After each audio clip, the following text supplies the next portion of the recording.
کلیات فی الطب نامی کتاب 1162 سے پہلے لکھی گئی۔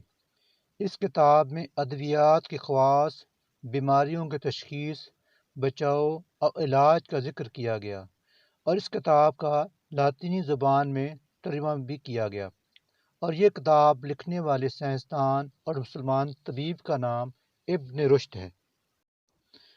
بسم اللہ الرحمن الرحیم۔ السلام علیکم۔ میں ہوں ڈاکٹر اختر نواز، مسلمان سائنسدان اور ان کے کارناموں کے سلسلے کی ایک نئی ویڈیو کے ساتھ حاضر خدمت ہوں۔ آج کی ویڈیو مشہور مسلمان سائنسدان ابن رشد کے بارے میں ہے۔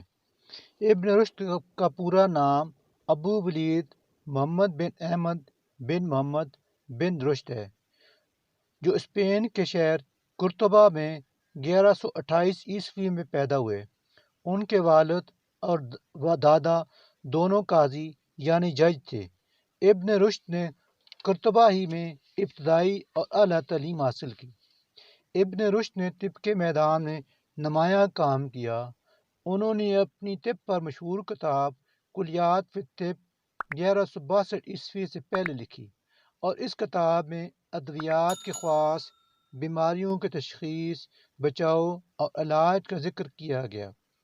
ان کی اس کتاب کا لاطینی زبان میں بھی ترجمہ کیا گیا۔ موسیقی کے میدان میں ابن رشد نے ارسطو کی کتاب پر تبصرہ کیا، جس کا بعد میں لاطینی زبان میں ترجمہ کیا گیا۔ ایک اندازے کے مطابق ان کی تصانیف 20,000 صفحات پر مشتمل تھیں۔ لاطینی زبان کے علاوہ ان کی بیشتر کتابوں کا عبرانی، جرمن اور انگریزی زبانوں میں بھی ترجمہ کیا گیا۔ اس طرح 12ویں صدی عیسوی سے 16ویں صدی عیسوی تک ان کی کتابیں یورپ کے بیشتر ممالک میں پڑھائی جاتی رہیں۔ اگر آپ کو ہماری ویڈیو پسند آئی ہے تو چینل کو سبسکرائب اور ویڈیو کو لائک اور دوستوں کے ساتھ شیئر کیجیے۔ آئندہ کسی اور ویڈیو کے ساتھ آپ کی خدمت حاضر ہوں گا۔ اجازت دیجیے۔ خداوند تعالیٰ آپ کا حامی و ناصر ہو۔ اللہ حافظ۔